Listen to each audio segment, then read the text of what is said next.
Good evening and welcome to Funny Like a Clown podcast. This is episode 9, January 27th, 2019. Pow, episode 9. We're coming at you. And on the phone, I have comedian, DJ, friend, all around good guy, Anthony Brooks. Welcome to the show. How you doing? Glad to be here. All right, we're glad to have you. It's Funny Like a Clown podcast. We're here to make people laugh. We're here to amuse them. And my idea of the show, I got some big guests coming on, and in between, I'm bringing on a lot of the local comics, and you and I are local comics in the New England area, and we're discussing our favorite mainstream comic. And you chose Dave Chappelle. What made you choose him? Dave Chappelle, I really like Dave Chappelle. I think he's really creative. He's a good writer. He's really funny. He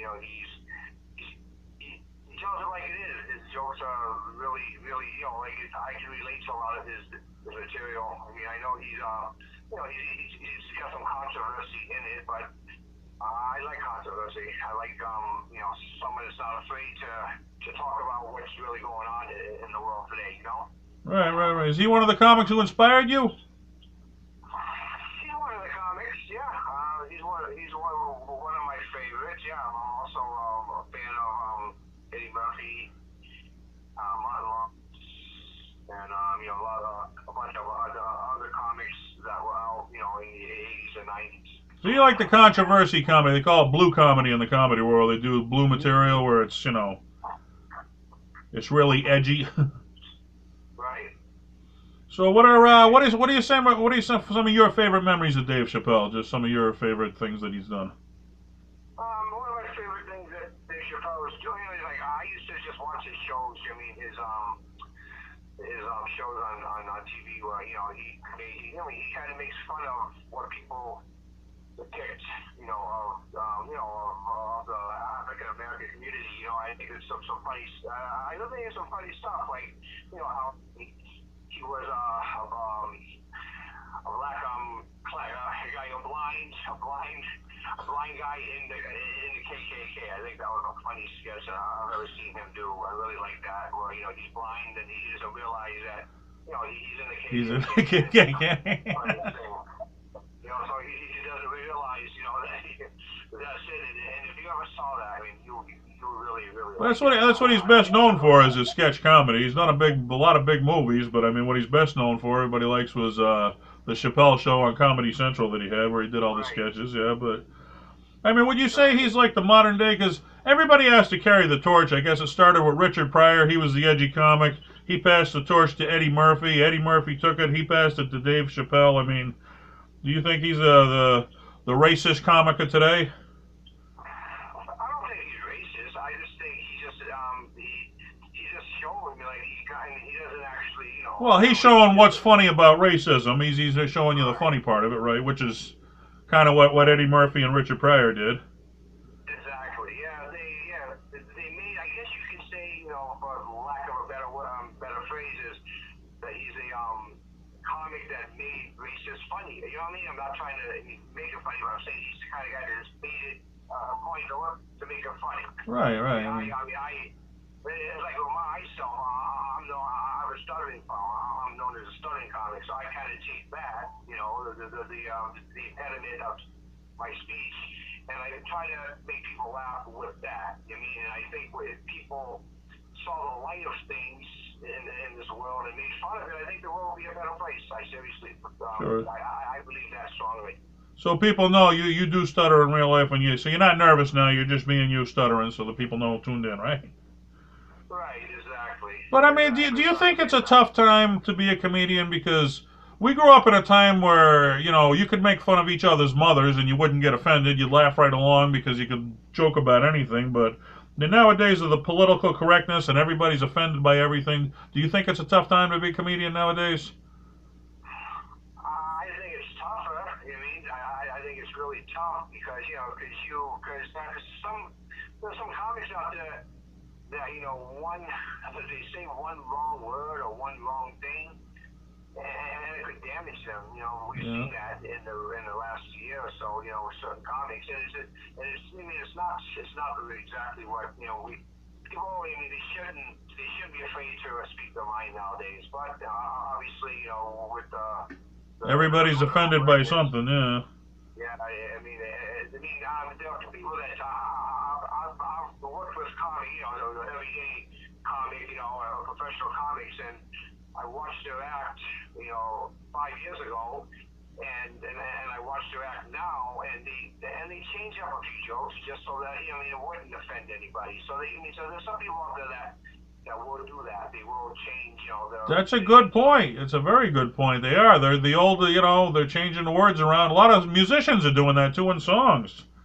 Right. A lot of the old songs they're singing differently because, well, just Dire Straits. I was listening the other day. They were calling people racist words. They had to change a few words around in the song because they're offensive now, where back then they weren't.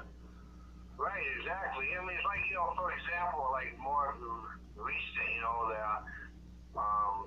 the Kevin Hart this situation about hosting the Oscars. Those jokes that he told back, back in the 90s, early 2000s, he came back and haunted them. Right. Stuff like that, and that's what I honestly think that's sad. I think that people should realize that, they're jokes. 90% of the people that talk are just jokes. They're made up. Yeah, Joan Rivers said it best. Where would we all be without laughter? Where would we, Right. You can laugh about anything. Some people get that, and some people don't. Some people are offended from the get-go. You can't make everybody happy, right? Right, you can. I find that out the hard way also. I'll throw some jokes on stage where I thought was going to go over, and one whole row of table just got up and left. I offended them somehow. Right. Well, I remember even on Facebook, we're friends on Facebook, and I remember you've posted a couple things where they were just jokes, and all of a sudden people are going crazy about how offensive you are, and it's like, it was a joke, and it's like finally you get sick of listening to it, and you just end up deleting the post because you're so tired of listening to the people. Right, exactly. Some people just got to realize that, I guess those people that complain they just don't have anything better to do, I think. They just want to stop, controversy, whatever, and it's sad. People, they have something against, sounds like those people have something against laughter or happiness. And those people need to just relax and just have fun, enjoy life. I bet they will enjoy life better if they did that. Wouldn't be so miserable. You tell them, lighten the fuck up. That's what you do. Lighten the fuck up, all right? Don't be so sensitive about everything. But Dave Chappelle, where he was best known for his film, for his sketch comedy, that's what I remember. He was in a few films here. Let's go over Robin Hood, Men in Tights. That was the first. He had a small role in there, a Mel Brooks movie. Did you happen to see that or no? I'm not sure. I thought I saw him. Wasn't he also in? I thought he was also in Trading Places, wasn't he? The Nutty Professor he was in, I think. Maybe That's right. the Eddie Murphy movie you're thinking there. He was in Con Air, You Got Mail, Blue Streak, and Undercover Brother, which I thought that was kind of the black version of Austin Powers, right? Yeah, and the one I'm thinking about the one where he was in Friday, wasn't he? No, he wasn't in Friday. No, I've got somebody confused, but yeah, he was good. Yeah, every movie that he's in, and I think he just adds to the movie to make it a little bit better than it would have been without him. And he's just a comedic genius. I just recently watched his the Netflix specials, and it's just like his delivery is like right there. He can steal a movie, absolutely. He hit up one scene in a movie and steal the whole movie with that one scene, if you remember that character. Right, yeah, exactly. Yeah, you're right. Yeah, and that's talent. If I ever have a chance to meet him, man, it'd be like a dream for me because he's really one of my favorite comedians of all time, and I hope I do have a chance to at least shake his hand and say thank you for making me laugh. Yeah, for all he gave us, all the laughter he gave us, right? But all right, we got a sponsor here on Funny Like Clown Podcast. I got to mention them real quick. It is G Vegas Buffalo Sauce for the sweet, spicy, savory taste at game time. There's only one. G Vegas. And you like buffalo sauce, Anthony? Buffalo wings, did you say? Buffalo wings. Well, this is the sauce they make the wings with. But you like buffalo Oh wings? yeah. I like them. Matter of fact, One of my all-time I favorites. like them so. I like buffalo hot wings so much. Last year before Patriots game, I ate 40 of them and I landed in the hospital. Well, I was gonna say you probably ended up in the bathroom after that for a while. No. Yeah. But a man's got to do what a man's got to do, right? Yeah.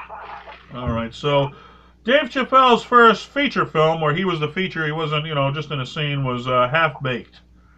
Do you remember? Did you see Half Baked or no? Yeah, that was with Tim Brewer, correct? He was in that too? Yeah, Half Baked. That was the first where he got a feature role. He wasn't just like a guest star on one of them, but Yeah. I mean, I remember seeing the movie, and it's been a long time, but all right. yeah, I remember seeing him in there. Well, like I said, we could talk about his movies all day, but what he's known for is sketch comedy. And a few of the fans of Funny Like a Clown podcast chimed in. You want to hear what the fans had to say and just comment on it? What's that? I say a few of the fans of Funny Like a Clown podcast, they chimed in on Dave Chappelle. Do you want to hear what they had to say and just comment on their thoughts of him? Sounds like fun. All right, John Nelson chimed in, racist draft, jury pool, and Rick James. Yeah, exactly. He did a great Rick James impersonation. I love when he said, "I'm Rick James." Eddie Murphy used to make fun of Rick James too. What's that? Eddie Murphy used to make fun of Rick James too. I guess he's a endless subject matter. Yeah, I guess so. All right. Lee McFarland chimed in. He said Clayton Bigsby. Yeah. He played a white guy. I guess that's his white guy. His white person is Caucasian character that he played on his show. Okay, yeah, where he gives his view dressing up like a white person. Right. Yeah. He's got the perfect. His voice is so perfect for that. He did a great job with that. All right. Bill Saulnier chimed in. Big black racist. Hey, you little punks, turn down that noise. Who are you, ghetto, you know? Yeah, it sounds like a few of his One of his sketches he must have did, right? Yeah, one of his lines he said in shows. All right. I thought this was a cool one. Sarah Martin chimed in. She said any of his sketches, which we already know, but she's a New England comic. Like she was at the Comedy Cellar one time, and he happened to just stroll in there and took over the show. And he pulled one of the young comics right up on the stage with him. And she said she's seen him a couple months later in one of his television specials, and none of the material he did that night was on one of the specials. But people don't realize, like guys like us, we go to open mics to work out our material, and then if we hit a big show like, the Gotham or something, that's big. But he uses places like the Gotham to get ready for his arena shows and stuff like that, right? Right, I guess I was like, yeah, and Sarah Martin's a very great comic too. I've worked with Sarah Martin many times. Yeah, she's really funny. Yeah, and he's if you're able to constantly write new material and everything you write is mainly gold, should we say, comedy gold. Right. That's talent, and I wish I was that talented because I would, of course, you'd be seeing me on TV too, it'd be awesome, but I guess we all got our own little ways of making people laugh, and our own little niche in the business, right? What's that? Our own little niche in the business, right? Exactly. Have you ever been at a club where a big name happened to stroll in, or you crossed him or anything? Did I? No. I actually gone to meet a few big name comics. I went to the show, and then after the show, I had a chance. Oh, you had a chance to meet him? Who was that you got to meet? Tracy Morgan. Okay. Really funny guy. Really, I met him in Providence, the Comedy Connection, around 5 years ago. Yeah, he's really down to earth guy. He's really funny. Also met at the same place. I also had the pleasure to meet Russell Peters. He's a really funny guy. Really? And yeah, I saw him there too last year. Matter of fact, yeah, it was awesome. It was really, I mean. I was at the Gotham one night, and I was on the late show, and on the early show, I guess, I'm standing in the green room playing on my phone. I look up, I'm standing next to Jerry Seinfeld and Jim Gaffigan. They were on the early show. We crossed in the green room because I was on the late show. Oh, wow. That was quite the moment. I'm like, oh, okay. Yeah. All right, That's so awesome, man. Brittany Haley, she wanted to say the Tupac song, Rest in Peace, I Will. Yeah, I do recall that vaguely. I'm not sure what. Vaguely. He has so many sketches, it's just tough to remember them all, right? Yeah. Still there? Dennis, you still there? Yeah, we sound some scratchy. We still got a good connection? Yeah, I'm in my new home in Rhode Island, so I'm way out in freaking woods. So I got some signal. I got like a bar and a half right now. I'm going to try to climb a tree. See, this will make a difference. All right, I hear you a little bit better, but we'll keep going until we can go no more. But do you remember when he was going to sign on for the Dave Chappelle show on Comedy Central? He was kind of iffy because it was such a huge contract, and I mean, he wasn't. They said he disappeared for a while because he wasn't sure if he wanted to sign the contract. Yes, I do recall that. Yeah, it's kind of like he got scared for some reason. He was afraid of fame. I don't know. Yeah, I mean, when you work all the time for it, and boom, it hits you. I guess it's tough to realize it's a reality. Yeah, exactly. So anyway, I personally think at the time I thought he made the wrong decision, but now I think back and I see what he's doing now. I think that might have been a good decision. Well, Dave Attell was before him. He turned down the big money at Comedy Central to go do other stuff, and I don't think he hit it as big as he would have with Comedy Central. Right. But I know Louis C.K. before he hit it big, he was on the Conan show, and Conan offered Louis C.K. to be the lead writer for his show, and he turned it down. And he said, I got no idea why I'm turning it down. And Conan said, here's what I think, because you know what your life's going to be if you sign on here. And if you don't sign, you still got the unknown. And the unknown's an attractive thing, You don't want to know what the rest of your life's going to bring, Right. But then there were rumors that he went to Africa to get help for mental help because he was having trouble dealing with it. And he came back and said, who leaves America to go to Africa to get help, medical help? That was one of the greatest lines from him ever, I thought. But he ended up, he did sign on with Comedy Central, and we'll always remember the Chappelle show, so thank God that he did. Then in 2016, he signed on for a $20 million per comedy show release with Netflix. Well, what do you think of that? $20 million per comedy show. Yeah, I think he deserves every bit of that. He's, like I said early on, he's a comedic genius. And he deserves everything that's coming to him, and he gets. I can't just because I know you've seen him, and I've seen two of the Netflix specials already, and every one. I can't stop laughing. It's not the same as the other one, so it's all new stuff every time. Every time it's all new material. It's not like the same joke, and not one joke is the same.